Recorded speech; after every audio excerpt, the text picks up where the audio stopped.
যে মোবাইলে ঢাকা মোবাইলে বউ ব্যবসায়ী চলে, বউ ভাড়া দেয়। এটা তো আপনারা অবশ্যই জানেন, এটা সবাই জানে মোবাইল যে বউ ভাড়া দেয়। তো ইউটিউবে, ফেসবুকে, টিকটকে সব জায়গায় ভাইরাল হয়েছে বউ যে ভাড়া দেয়। তো বউ যে ভাড়া দেয়, কিসের জন্য ভাড়া দেয়, কি করে বউরে নিয়ে, এটাই আপনাদের সামনে তুলে ধরবো আজকে। আপনারা মনোযোগ সহকারে শুনতে থাকুন, হ্যাঁ, আশা করি ভালো লাগবে পুরাটা গল্প শোনার পর। তো আমার একটা খুব কাছের একটা বান্ধবী ছিল ঢাকাতে। হ্যাঁ, ঢাকাতে খুব কাছের বান্ধবী ছিল। আমি থাকি তো গ্রামে। তো হঠাৎ করে আমার বান্ধবীর বাসায় আমি বেড়াইতে গেছি, গ্রাম থেকে বেড়াইতে গেছি। পরে আমার বান্ধবী কইতেছে পরের দিন সকালবেলা শুটিং এ যাবে। তো শুটিং এ যাবে বলতেছে, আমি বিকালে তো শুটিং এ চলে যাবো, তো তুই থাক। পরে আমি চিন্তা করলাম আমি একলা একলা ঘরে থাকবো, আমিও যাবো না।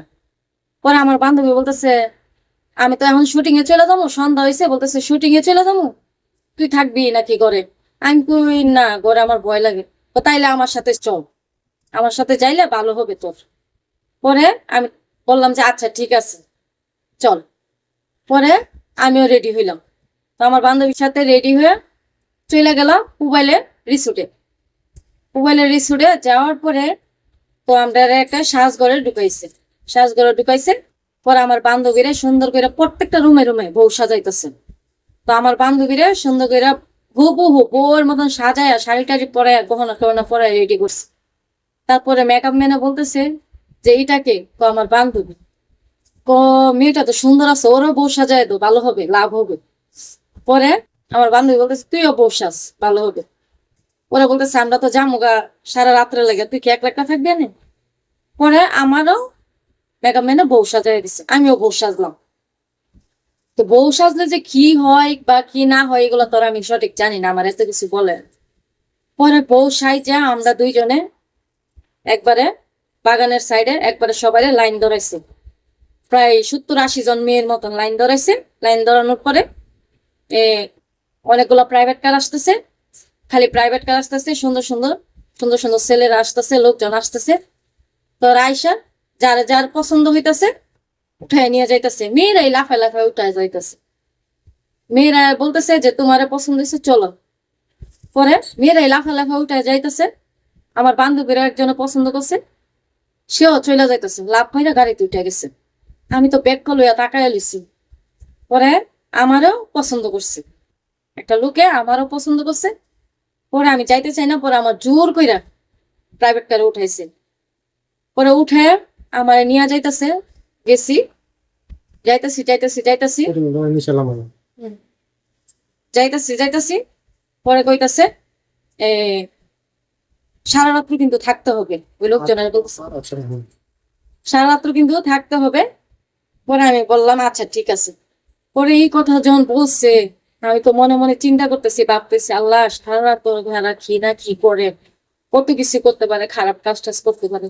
আমি তো এই ভয়ে কি করবো, আমি হঠাৎ করে বুদ্ধি বের করছি যে শুনেন আমার বাথরুম ধরছে, বাথরুম করা যায় কোন জায়গায়? পরে বলতেছে কি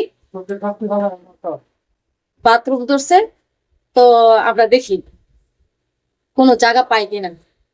পরে হারা বলতেছে আমরা জায়গা পাইলে তোমার নামানো, তুমি বাথরুম করবা যায়। পরে এরকম বইলা আধা ঘন্টা হয়ে গেছে। আধা ঘন্টা হয়েছে পরে এক বাড়ির পাশে দাঁড়া করাইছে। দাঁড়া করাই বলতেছে আমরা এখানে বসি, আপনি বাথরুম করে আসেন। পরে বাথরুম করে আসেন। পরে আমি কি করলাম, সুন্দর করে নামলাম ওখান থেকে, গাড়ি থেকে নাইমা। পরে এক বাড়ির ভিতরে ঢুকলাম, যে বাড়ির পাশে আমার দাঁড়া করাইছে। ওরা তো বৈশাই লইছে প্রাইভেট কার লইয়া। ওই বাড়ির ভিতরে দাঁড়া করাইছে। পরে আমি সুন্দর করে ওই বাড়ির চিপা দিয়া দৌড়াইতে দৌড়াইতে দৌড়াইতে দৌড়াইতে একবার অস্থির হয়ে গেছে। তারপর হঠাৎ করে এক অটো রিক্সা পাইছি। অটো রিক্সা দিয়া ওইটা আমি ডাইরেক্ট বাসায় আয়া পড়ছি। যে আমার বান্ধবী তো মনে হয় সকালবেলা আসবো, এরা যেহেতু বলছে যে সারা রাত তো থাকতে হবে, তাহলে তো আমার বান্ধবী সকালবেলা আসবো। তা আমি ঘুমায় থাকি। পরে আমি ঘুমাই লিছি, তা আমার বান্ধবী সকালবেলা আসছে। সকালবেলা এসে বলতেছে কি রে, তুই আমার থেকে তাড়াতাড়ি কিভাবে আসলি? পরে আমি বললাম যে আমি তো রাত্রি এসে পড়ছি।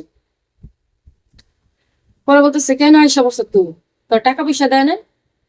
পরে না আমার টাকা পয়সা দেয় না, আমার গাড়িতে উঠাই নিছিল, এরা কি না কি করে। তারপরে আমি পায়খানার কথা বললে আমি এক বাড়ির মধ্যে থামায়, গাড়ি থামায়, তারপরে আমি চিপা দিয়ে পলায় আইসা পড়ছি বাসা, আইসা ঘুমায় লিছি। তারপরে বলতেছে যে দেখ আমি তো এই যে 20,000 টাকা আনছি। পরে আমি কই তোরে 20,000 টাকা দিল, কি ব্যাপার, কেমনে কি করলি? পরে বলতেছে 20,000 টাকা কেন দিছে শোন, এখন তোর আমি বলি। 20,000 টাকা দিছে আমাদেরকে, যে প্রাইভেট কার দিয়ে সব মেয়েরা উঠায় উঠায় নিতেছে একজন একজন করে। কেন নিতেছে জানোস? যাদের মানে বউয়ের শর্ট লাগে না, বউর শর্ট, তখন বউর শর্টের লাগা শুধু নাটকের মধ্যে বউর শর্ট লাগে, এই শর্টের লাগা শুধু মেয়েদেরকে পছন্দ করে তারা নিয়ে যায়, নিয়ে সারা রাত্র শুটিং এর কাজ করে, বউ সাজায়।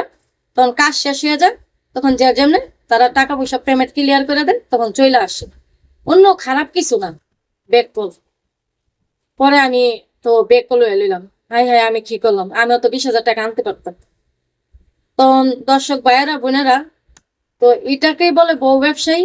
তো আমি অন্য খারাপ কিছু মনে করছি, তার জন্য আমি রাত্রে বেলায় চলে আসছি, নাইলে আমিও আমার বান্ধবীর মতন 20,000 টাকা নিয়ে আসতে পারতাম। তো দর্শক ভাইয়েরা আপুরা, আমার গল্পটি কেমন লাগছে আপনাদের কাছে অবশ্যই আমাকে কমেন্টে জানাবেন। যদি ভালো লাগে তা আমার ভিডিওটা শেয়ার করে দিব, কমেন্ট করে আমাকে জানাবেন। তো সেই অনুযায়ী আপনার ভালো থাকেন, সুস্থ থাকেন।